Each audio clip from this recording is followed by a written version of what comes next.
घणघणात बोटे, घणघणात बोटे,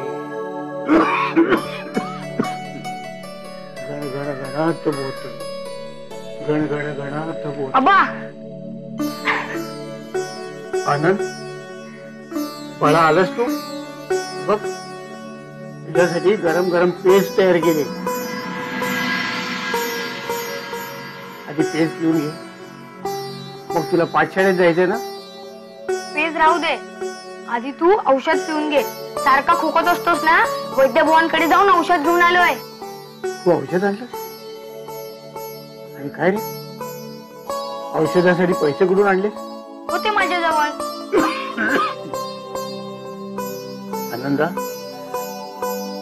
अरे तू खरोखर पाठशाळेत जातोस ना? की पाठशाळेत जातो असं सांगून कुणाकडे मजुरी करतोय?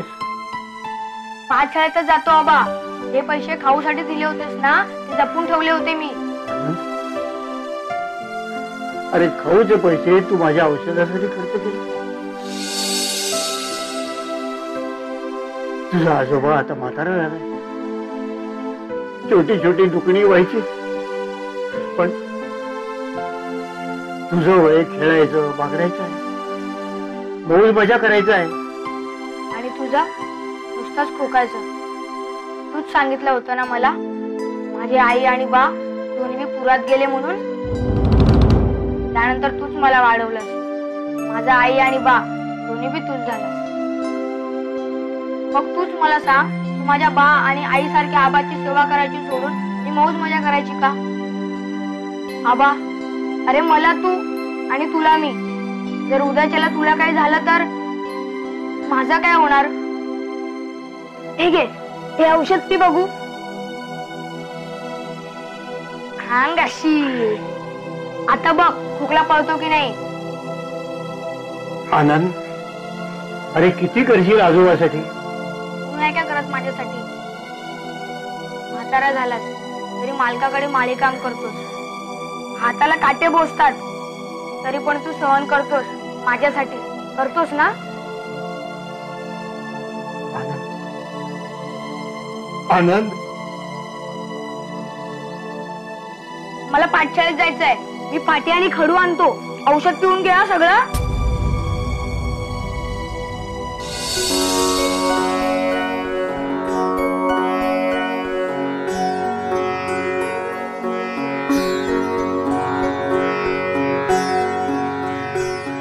अरे गणू.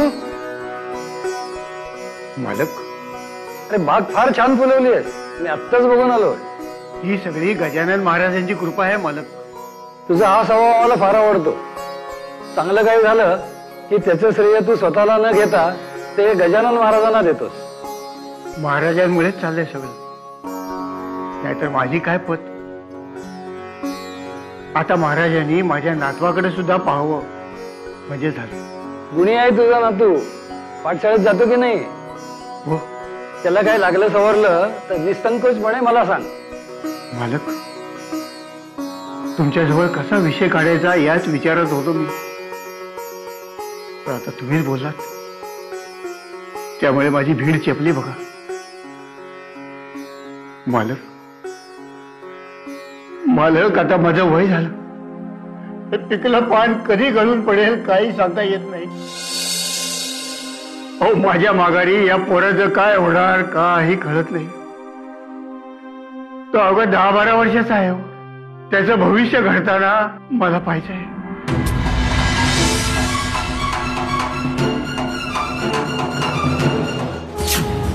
सावध हो रे, सावध हो. त्या धूर्ताने तुमचं बोलणं ऐकलंय आणि मनसुबेही रचले. काय कसं काय चाललंय अविनाश शेठ? आता तुम्ही तरी आम्हाला शेठ म्हणू नका. तुम्ही आमच्या वडील बंधू सारखे. बर मस्त छान चाललाय व्यवसाय. उत्तम चाललाय. पाणी. हा, असू दे असू दे. काय म्हणता आबा, कसे आहात? ठीक आहे. बरे आहे ना? हो शेठ. तर मी काय म्हणत होतो, व्यवसाय बरं का. तुम्हाला तर ठाऊक आहे आपला व्यवसाय एकदम जोशात चाललाय. पण एकटा कुठं कुठं पुरा पडणार हो. का गडी माणसं नाहीत? आहेत ना, आहेत रगड गडी माणसं आहेत आपल्याकडं. पण काय आहे, ती आहेत सगळी सांग का मी सांगितल्यावरच काम करणार. इकडची काडी तिकडे पण नाही करत स्वतःच्या मनाने. आणि मुळात प्रश्न विश्वासाचा आहे हो. काय विश्वासू गडी माणसं मिळत नाहीत ना हल्ली. म्हणून काय झालं, आपल्या डोसक्यात एक आली कल्पना. म्हटलं तुमच्या कानावर घालावी. बोला. तुम्हाला तर ठाव आहे आपल्याला काही पोरबाळ नाही. इकडे व्यवसायाचा वाढता पसारा, पाठबळ नाही, सांभाळायला कुणी नाही पाठीमाग. मग अशा वेळी आम्ही असा विचार केला की एखादा तरुण होतकरू पोरगा हाताशी घ्यावा, त्याला चांगलं शिकवावं, मोठं करावं, धंद्यातले सगळे खाचखळगे त्याला समजावून सांगावे. आणि मग पुढं देवाच्या कृपेने म्हणा, माझ्या नशिबाने म्हणा, तो जर का चांगला निघाला, त्यांनी आपल्या व्यवसायात रस घेतला, त्यांनी तो जर का सांभाळला, तर मग स्वतःच्या पोराप्रमाणे त्याला सांभाळून वाढवून सगळी संपत्ती, सगळा व्यवसाय त्याच्या नावावर करून आपण हरिहरी करायला मोकळं. काय म्हणजे काय, त्या मुलाचं पण भविष्य चांगलं होईल, त्याचंही भलं होईल, नाही का? काय बरोबर, कल्पना चांगली आहे अविनाश. आहे की नाही? मग आहे का हो असं कुणी तुमच्या नजरेत, कुणी आहे असा बघण्यात? गणू, जी मालक. तू काय येतो बाय, जा आपले काम कर.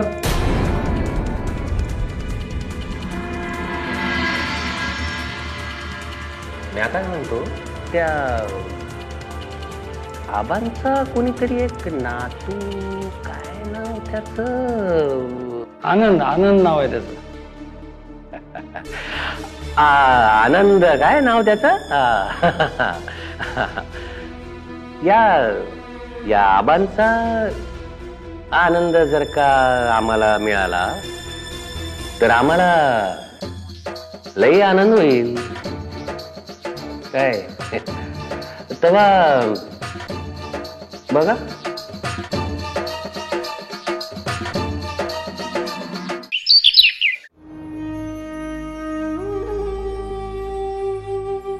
आपल्याला एक तरुण होतकरू असा मुलगा हवाय. काय करावं? अविनाश शेटजींना आनंद बद्दल विचारावं का? साहेब रागवणार तर नाहीत? नाही, साहेब खूप चांगले आहेत, ते समजून घेतील. आनंदाच्या भविष्यासाठी काळजावर दगड ठेवून पावलं उचलणं भाग आहे.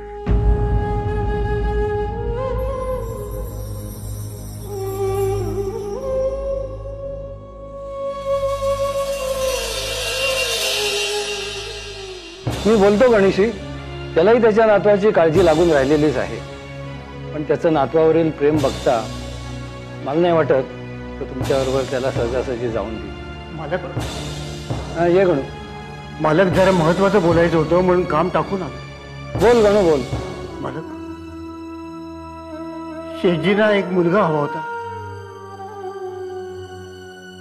मग मग मग काय आबा, बोला की.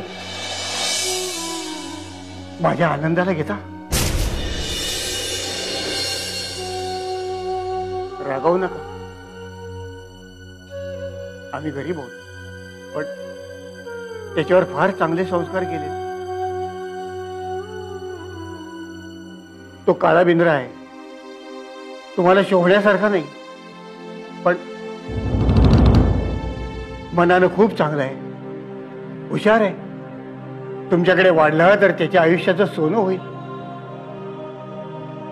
शेठजी, आवडलं नसेल तर वाण्यानं मारा. जशी अक्कल तसं बोललो मी.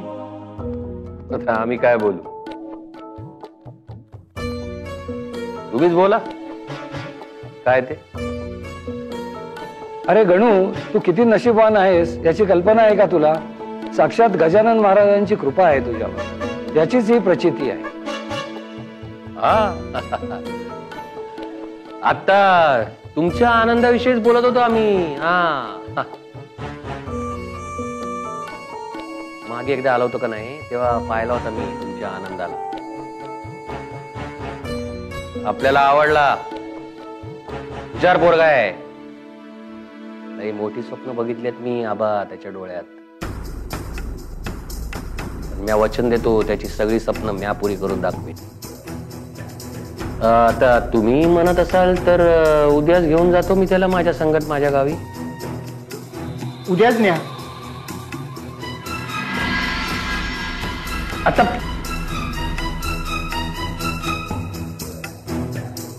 पण कशाला आणि हे बघा तुमच्या आनंदाची आता काय बी काळजी करायची नाही. ती आता आमची जबाबदारी आहे. आणि इथं त्याला काय बघायला मिळणार आहे? तिथं त्याला आगगाडी मोटार मोठमोठ्या जत्रा समजा काही बघायला मिळेल. लय शिकायला मिळेल. झालंच तर पाठशाळा आहे तिथं.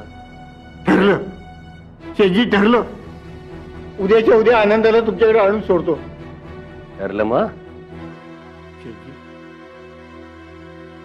शेजी काळजाचा तुकडा सोपवतो तुमच्यावर. त्याला सांभाळून घ्यावं. काळजी करू नका आबा. अजिबात काळजी करायची नाही. आता तुमच्या काळजाच्या तुकड्याची जबाबदारी व्यवस्थित सांभाळू.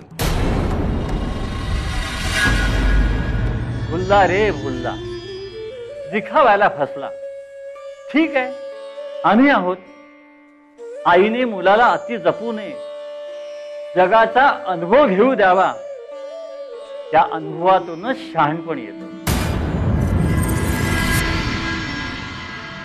आबा मी आलो.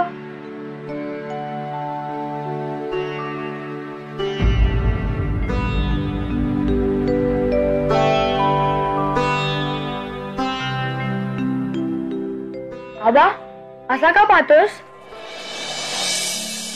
तुला डोळ्यात साठवतोय.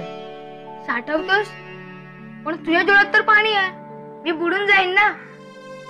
कसा बुडशील? अरे ही मायेची आसू आहेत. तू जेव्हा जेव्हा मायेसाठी तहानशील ना तेव्हा तेव्हा आबाची मायेची आसवं तुझी तहान भागवतील. आबा असा का बोलतोयस? ते जाऊ दे. तुला पेढे आवडतात ना? तुझ्यासाठी पेढे आणलेत बघ. आणि आ कर पाहू. आता तू आकळ. आबा आज काय आहे रे?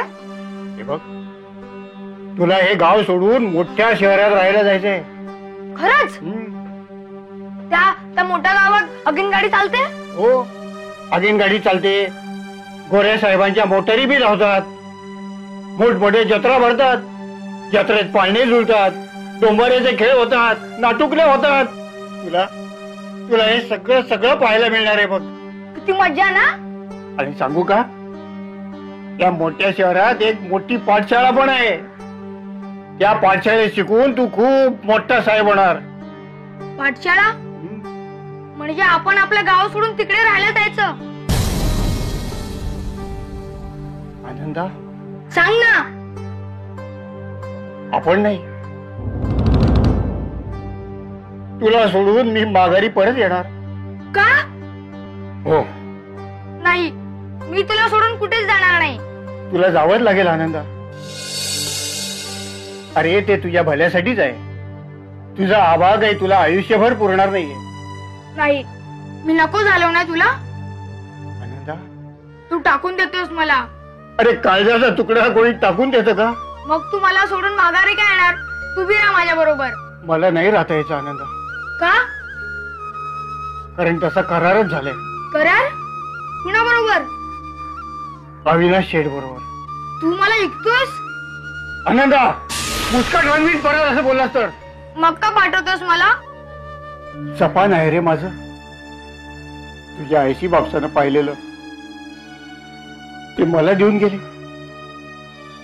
तुला शिकवून खूप मोठं झालेलं पाहिजे.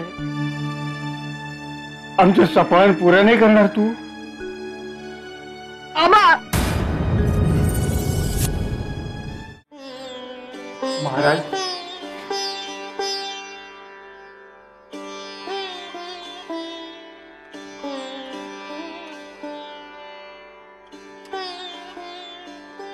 महाराज, माझ्या नातवाला अविनाशजींच्या धुळीत टाकतोय. धुळी तपासून पाहिले का? महाराज, आपल्या बोलण्याचा अर्थ? काही नाही. पाण्यात पडल्याशिवाय माणसाला पोहता येत नाही. अविनाश शेठ सज्जन आहेत. ते आनंदाचा खूप चांगला सांभाळ करतील. आनंद आहे.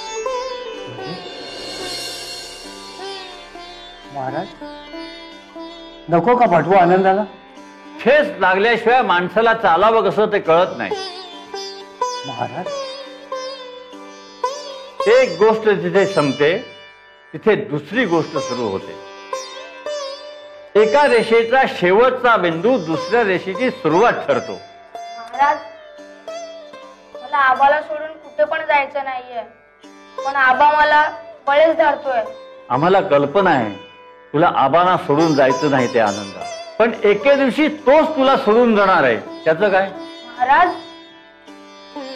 कुणीही कुणाला जन्मभर पुरत नाही आणि कुणीही कुणाला जन्मभर पुरून उरत नाही. सारे प्रवासी घडीचे. आयुष्याची घडी नीट बसावी म्हणून तुला हा प्रवास घडतोय. ठेचकाळशील, धडपडशील, पण पुन्हा उठून उभा राहशील. मार खाशील, जखमा होतील, पण जखमाही भरून येतील. घाबरू नको.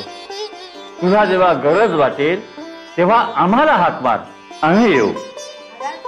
गण गण गणात बोलते, गण गण गणात बोलते, गण गण गणात बोलते, गण गण गणात.